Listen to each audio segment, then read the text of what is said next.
मेरे परिवार का मतलब पूरे खानदान की बात करूं, सब आरक्षण विरोधी हैं। मैं आरक्षण समर्थक हूं और धूमधाम से समर्थन करता हूं। गालियां खाता हूं सबकी, लेकिन करता हूं।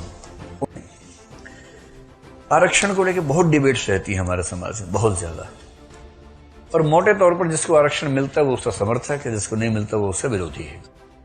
और ये एक घटिया समाज की पहचान है जहां लोग केवल अपने फायदे के हिसाब से सोचते हो।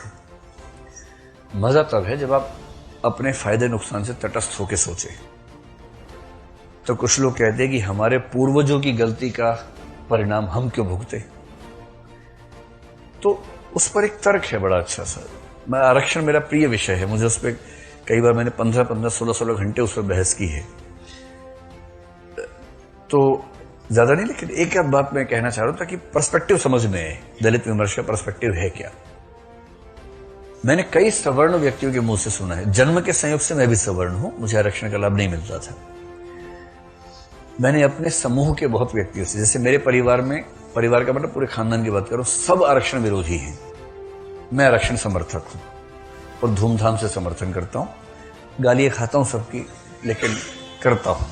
उनको समझा नहीं सकता। उनमें से कुछ लोग समझने की अवस्था पार कर चुके हैं, कुछ उम्र की वजह से, कुछ दिमाग की वजह से नहीं समझ सकते। तो मैं भी ज्यादा प्रयास भी नहीं करता, लेकिन हाँ कोई भिड़ जाए तो फिर भिड़ जाता हूं, साथ में क्या करें। लेकिन आप लोग अभी उस अवस्था में नहीं है कि समझने के इससे पार हो गए हैं। आप तो समझ ही सकते हैं। आप तो अपने चिंतनशीलता के एकदम चरम स्तर पर इस उम्र में है। यही उम्र सबसे अच्छी होती है समझने के लिए। तो एक तर्क सवर्ण समाज की ओर से अक्सर आता है, 70 साल से आरक्षण दे रहे हो यार, कब तक दोगे।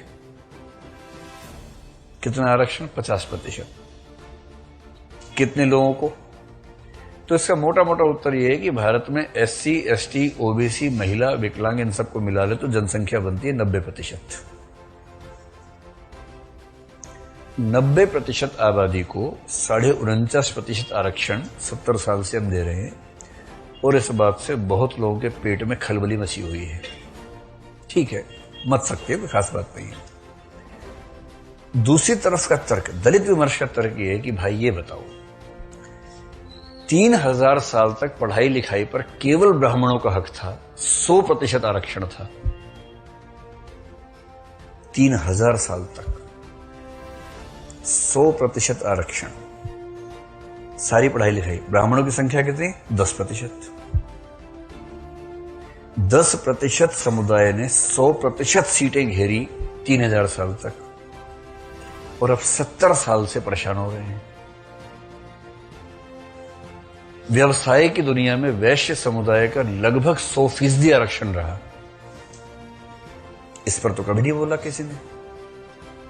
और 3000 साल के जबरन किए गए आरक्षण के विरुद्ध समतलीकरण के लिए, इक्वलाइजेशन के लिए, लेवलिंग के लिए एक जरा सा प्रयास वंचित वर्ग के पक्ष में क्या हुआ कि पेट में ज्वालामुखी फटने लगे। इतनी क्या बेचैनी है भाई। तर्क भी तो हो, खाली हवा में थोड़ा ना होगा कुछ। हाँ, तब पढ़ाई का महत्व था ही नहीं। ओहो, क्या बात है, क्या बात है, अरे अद्भुत। अगर पढ़ाई लिखाई का महत्व नहीं था तो वर्ण व्यवस्था में सबसे ऊपर ब्राह्मण क्यों माने गए, तो सबसे नीचे क्यों नहीं माने गए। सोचना जरा। ठीक है, अभी हम बहस शुरू नहीं करना चाह रहे। विश्वास कीजिए कि इस मुद्दे पर हम 15-16 घंटे बहस कर सकते हैं और मैं आपको कन्विंस भी कर लूंगा, मुझे उसमें जरा भी संशय नहीं है। अभी तो मेरा पर्पस सिर्फ इतना है कि दलित विमर्श का एंगल समझें।